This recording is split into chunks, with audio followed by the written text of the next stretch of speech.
যে সময় হাতে আগুন রাখা সহজ হবে, জ্বলন্ত কয়লা হাতে রাখা সহজ হবে, কিন্তু ঈমান রাখাটা কঠিন হয়ে যাবে। এই জামানা চলতেছে সেই জামানা।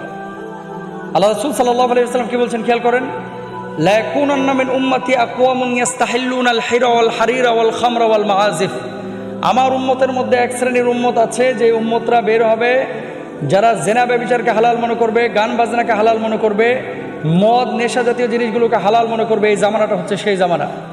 পাপকে মানুষ পাপ মনে করতেছে না, কার ঘাড়ের ওপর দিয়ে কে কীভাবে একটু ভালো থাকতে পারে মানুষ এইভাবে চলতেছে, আরেকজনের হক নষ্ট করতেছে। এই ভাই ভাইয়ের সম্পদ মেরে দিচ্ছে, ভাই বোনের সম্পদ মেরে দিচ্ছে, বোন ম্যাক্সিমাম ক্ষেত্রে লাঞ্ছিত হচ্ছে। পৈতৃক ভিটাতে বাপের সম্পত্তি চাইলেই ভাইয়েরা এখানে গড়িমসি করে কৌশল অবলম্বন করে মানুষকে ঠগাচ্ছে। তো কিভাবে মানুষের ঈমান রাখাটা কঠিন হবে? সামনের কাতারে নামাজ পড়ে কপালে দাগ অথচ সুদ খায় অনেক মানুষ, সামনের কাতারে নামাজ পড়তেছে অথচ ঘুষ খায়।